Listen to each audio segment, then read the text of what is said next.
በስመ አብ ወወልድ ወመንፈስ ቅዱስ አሃዱ አምላክ አሜን። የትንሣኤው ድልና የቶማስ ምስክርነት። በሞቱ ሞትን ለገደልን በመቃብር ላለው ሕይወትን ለሰጠና ለደካማው ሥጋችን የትንሣኤው ተስፋ ላበሰረልን ለሕያው እግዚአብሔር ምስጋና ይሁን። በቅድስት ቤተክርስቲያን ዘንድ ዳግም ትንሣኤ ተብሎ የሚከበርበት ቀን አለ። ይህ ዕለት የፍርሃት ደጆች ተቆልፈው ሳሉ የሰላም ንጉሥ ክርስቶስ በመካከለኛው ተገኝቶ ሰላም የሰበከበት ዕለት ነው። ጌታችን በመጀመሪያው ትንሣኤ ያልነበረውና ካልዳሰስኩ አላምንም ብሎ የቆየው ቶማስ ለማዳን 8 ቀን ታግሶ ዳግመኛ የተገለጠበት ልዩ ቀን ነው። የመጀመሪያው ትንሣኤ ቶማስ አልነበረም። ደቀ መዛሙርቱ በደስታና በፍርሃት መካከል ነበሩ። የዛሬው የዳግም ትንሣኤ ቶማስ አለ። ፍርሃትም በሰላም ጥርጣሬ በምስክርነት ተተክቷል። ዳግም ትንሣኤ መባሉም ሁለተኛ ተቀብሮ ተነስቶ ሳይሆን በመጀመሪያ ትንሣኤ ለደቀ መዛሙርቱ እንደታየው ባለመታየት እንደተገለጠው ባለው መገለጥ ስለተገለጠ ዳግም ትንሣኤ ተብሏል። ቶማስም እንዲህ አለው፣ ጣትህ ወደዚህ አምጣና የተቸነከሩ እጆችን እይ የሚለው መለኮታዊ ጥሪ የቶማስን ጥርጣሬ ብቻ ሳይሆን የሁላችንም ድካም የሚፈውስ ቃል ነው። ቶማስ የዳሰሰው የጌታን ቁስል ነው፣ ያገኘው ግን የጌታን አምላክነት ነው። እኛም በዚህ ትምህርት ውስጥ የጌታን በዝግ ደጅ የመግባት ምስጢር፣ የቶማስም የጥያቄ ጉዞና የጌታን ትዕግስት፣ ጌታዬ አምላኬም የሚለው ቃል ምስክርነት ሰናይ የምናምንበት የብፅዕና በረከት በሊቃውንት ትርጓሜ በጥቂቱ እንመረምራለን። በትንሣኤው ድል አድራጊነት የሞትን መውጊያ ለሰበረልን፣ በብርሃነ መለኮቱ የልባችን ጨለማ ላበራልን ለሕያው እግዚአብሔር ምስጋና ይሁን። ይህ ዕለት በቤተ ክርስቲያን ዘንድ ዳግም ትንሣኤ ተብሎ ይከበራል። ጌታችን መድኃኒታችን ኢየሱስ ክርስቶስ ከሙታን ተለይቶ በተነሳ በስምንተኛው ቀን ለደቀ መዛሙርቱ ዳግመኛ የተገለጠበትና የቶማስን ጥርጣሬ በምስጢር ዳሰሳ የፈወሰበት ዕለት ነው። ክፍል 1 ደጆች ተዘግተው ሳሉ መግባቱ። ከ8 ቀን በኋላም ደቀ መዛሙርቱ ደግሞ በውስጥ ነበሩ፣ ቶማስም ከእነርሱ ጋር ነበረ። ደጆችም ተዘግተው ሳሉ ኢየሱስ መጣ፣ በመካከላቸውም ቆመ፣ ሰላም ለእናንተ ይሁን አላቸው። ዮሐንስ ወንጌል ምዕራፍ 20 ቁጥር 26። የትርጓሜ ምስጢር። ደጆች ተዘግተው ሳሉ መግባቱ የክርስቶስ ትንሣኤ ዘላለም መሆኑ የመስረዳ ነው። እንደ አልዓዛርና እንደ መበለቱ ልጅ ትንሣኤ ለድካምና ለሞት የሚገዛ ሥጋ ሳይሆን ረቂቅና መለኮታዊ ኃይል የተዋሃደው ትንሣኤ መሆን ያስረዳል። በሌላ መንገድ ደጆች የተባሉ የሰው ልጅ 5 ሕይወታት ናቸው። አንድ ክርስቲያን ከዓለማው ጭጨታ ርቆ የዓይን ጆሮ የልቦናው ደጁን ሲዘጋ ጌታ በምስጢር በልቦናው ይገለጣል። ሰላም ለእናንተ ይሁን የሚለው ድምፅ በውስጡ ያሰማዋል። ሌላኛው ትርጉሙ ደግሞ ደጆች ተዘግተው በመግባቱ እርሱ የሰላም ንጉሥ መሆን ያሳያል። ደጅ ሳይከፈት ድምፅ ሳይሰማ ገባ። ይህም ሰላም የጸጥታ ሳይሆን የውስጥ እርጋታ መሆን የመስረዳት ነው። የቤተ ክርስቲያን ሊቃውንት ይህን ድርጊት ከቀደሙት ተአምራት ጋር በመዛመድ እንዲህ ተረጉሙታል። ቅዱስ ጊዮርጊስ ዘጋስጫ ዘከመ ወፃ እምከርሰሙ እንዘ ይትሐጎል ማኅተመ ድንግልናሃ፣ ከእናቱ ማኅፀን ማኅተመ ድንግልናዋ ሳይለወጥ እንደተወለደ ሁሉ አሁንም ደጆች ሳይከፈቱ ገባ። ምስጢሩ ጌታ ከመቃብር ሲነሳ ድንጋዩ ሳይፈነቀል መግነዙ ሳይፈታ ማኅተመ መቃብሩ ሳይለወጥ እንደተነሳ ሁሉ አሁንም ደጆች ተዘግተው መግባቱ ያን ማኅተም ምስጢር ለመጽናት ነው። አይሁድ ከመቃብሩ ሰርቀውት ሄዱ ብለው ለቀጠፉት ቅጥፈት መልስ ነው። ደጅ ተዘግቶም የሚገባ ጌታ የታሸገ መቃብርን ሳይከፍት መነሳት እንዴት ይሰናዋል ሲሉ ሊቃውንቱ ያመሰጥራሉ።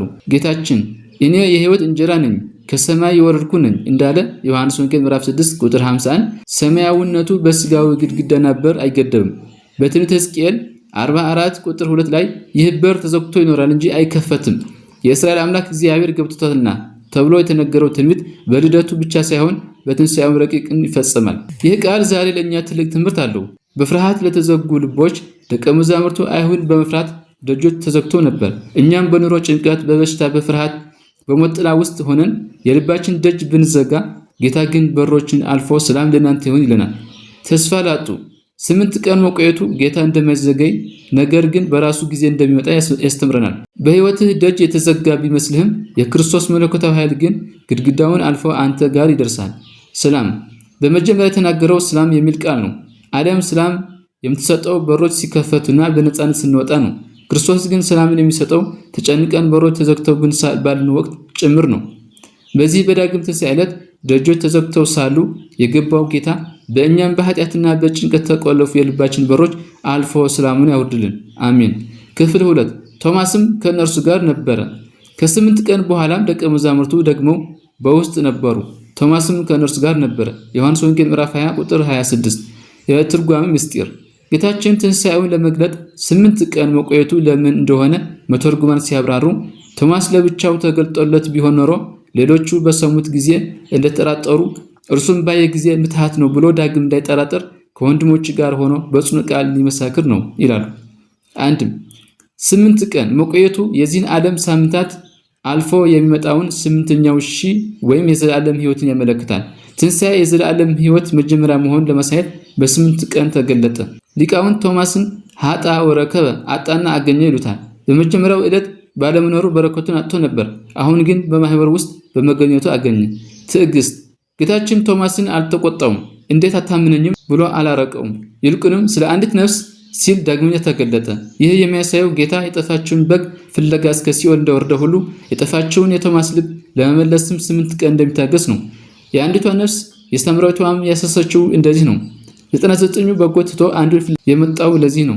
የእምነትና ፈተና ቶማስ ካልዳሰስኩ አላምንም ማለቱ የክፋት ሳይሆን የፍቅረ እግዚአብሔር መገለጫ ነው ይላሉ ሊቃውንት። ባየውና በዳሰው እወደዋለሁ የሚል ጉጉት የተነሳ ነው። ስለዚህም ጌታ ጥርጣሬውን ወደ ምስክርነት ለወጠለት። በመዝሙር 132 ላይ ወንድሞች በህብረት ቢቀመጡ መልካም ነው ተብሎ እንደተጻፈ ቶማስ በረከቱን ያገኘው ከሐዋርያት ማህበር ጋር ሲተባበር ነው።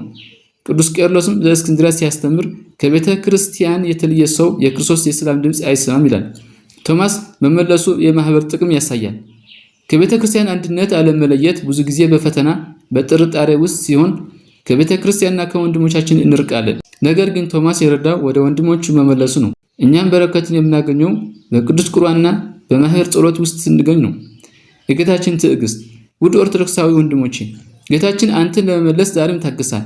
ቶማስ 8 ቀን እንደጠበቀው አንተም ከጥርጣሬ እስክትመለስ በምህረቱ ይጠብቅሃል። ጥርጣሬን ወደ እምነት፣ ጥርጣሬ ወደ ጌታ የሚያቀርብ ከሆነ በረከት አለው። እንዴት ብለህ መጠየቅ ወደ ጥልቁ ምስጢር መጋበር ሊሆን ይችላል። መተርጉማን ቤተክርስቲያን ጌታ ቶማስ ለምን በደቀ መዛሙርቱ ፊት እንዲዳሰው ፈቀደ ይላሉ። መልሱም ቶማስ በእጁ ዳሶ አምላኬ ሲል ሌሎችም ሐዋርያት ያዩት ረቂቅ አካል በእውነት ሥጋን የተዋሃደ እንጂ ምትሃት አለመሆን በእርሱ እጅ ተረድተው እንዲያጸኑ ነው ይላሉ። ስለዚህ የቶማስ መዳሰስ ለሐዋርያት ሁሉ የእምነት ማህተም ሆነ። ክፍል 3 ጣትን ወደዚህ አምጣ መለኮትን የመዳስ ምስጢር። ከዚህም በኋላ ቶማስም ጣትህ ወደዚህ አምጣና እጆችን እይ፣ እጅህን አምጣና በጎኔ አግባው፣ ያመን እንጂ ያላመን አትሁን አለው። ዮሐንስ ወንጌል ምዕራፍ 20 ቁጥር 27። የትርጓሜ ምስጢር ጌታችን ቶማስን በስሙ ጠርቶ ጣትህን አምጣ ማለቱ እርሱ ልብን ኩላሊትን የሚመረምር አምላክ መሆኑ ለማሳየት ነው። ቶማስ ይህን ጥያቄ ላለፉት 8 ቀናት በልቡ ሲያመላልሰው የነበረ ምስጢር ነው። ጌታ ግን ሳይነግሩት ያውቃል፣ ሳይጠይቁት ይመልሳል። አንድም እጆችን እይ ማለቱ በፈቃዱ ስለኛ የተቀበለውን መከራ ምስክርነት ማድረግ ነው። ትንሣኤው ሕመምን ያስወገደ ቢሆንም የቁስሉን ምልክት ግን ለዘላለም የፍቅር ምልክት እንዲሆን አትርፎታል። አንድም በጎኔ አግባው ማለቱ ከአዳም ጎን ሔዋን እንደተገኘት ከሁለተኛው አዳም ከክርስቶስ ጎንም ቤተክርስቲያን በደምና በውሃ መገኘቷን በጣትህ ተረዳ ሲለው ነው። ጌታ የራሱ ቁስል ያሳየው የቶማስን የልብ ቁስል ለመፈወስ ነው። በኦሪት ዘጸአት ላይ ሙሴ የእግዚአብሔር ፊት ማየት ተስኖት ነበር። አሁን ግን ቶማስ መለኮትን እንዲዳሰስ ተፈቀደለት። ይህ ምስጢረ ሥጋዌ ምን ያህል ከፍ ያለ እንደሆነ ያስረዳል። ጌታ ቁስሉን አልደበቀም። እኛም በሕይወታችን የደረሰብን መከራና ቁስል ጌታችን እንደሚረዳን ማወቅ አለብን። የኛ ቁስል በጌታ ቁስል ተፈውሷል። ያመን እንጂ ያለምን አትሁን አለው። ይህ ቃል ዛሬ ለኛም ነው። እግዚአብሔር የለም በሚል ዓለም ውስጥ ስንኖር ጌታ ወደ እኛ መጥቶ እጁን ያሳየናል። እምነት ማለት ማየት ብቻ ሳይሆን ወደ ጌታ መቅረብና ምስጢር መካፈል ነው። የፍቅር ጥሪ ጌታ ቶማስን የጠራው ና ብሎ ነው። ዛሬም አንተን አንቺን እኔና ወደ ቅዱስ ቁርባን የሚጠራውን ሥጋዬን ብሉ ደሜን ጠጡ የሚለው ያውም ጎኔን ዳሰስ ያለው ጌታችን ነው። የፍቅር ጥሪ ጌታ ቶማስን የጠራው ና ብሎ ነው። ዛሬም አንተን አንቺን እኔና ወደ ቅዱስ ቁርባን የሚጠራን ሥጋዬን ብሉ ደሜን ጠጡ የሚለው ያም ከጎኔን ዳሰስ ያለው የጌታችን ነው። ክፍል 4 ጌታዬ አምላኬ የቶማስ ምስክርነት። ቶማስም ጌታዬ አምላኬ ብሎ መለሰለት። የትርጉም ምስጢር ቶማስ የጌታን ጎን በዳሰሰ ጊዜ እጁን በሥጋው ላይ አረፈች፣ ልቡ ግን በመለኮቱ ላይ ረጋች። ጌታዬ ማለቱ በሥጋው ላየው ትህትና ሲሆን አምላኬ ማለት ደግሞ በዳሰሰው ለተረዳው መለኮታዊ ኃይል ነው። አንድም ይህ ቃል ቶማስ በባህሪ አምላክነቱ ማመኑን የሚያውጅ ነው። አምላኬ በማለት የባህሪ አምላክነቱን፣ ጌታዬ በማለት ደግሞ የፍጥረት ሁሉ ገዥ መሰከረ። አንድም ቶማስ ይህን ሲናገር አንተ ያ ያደንከኝ የፈጠርከኝ የሞትክልኝ ነህ ማለት ነው።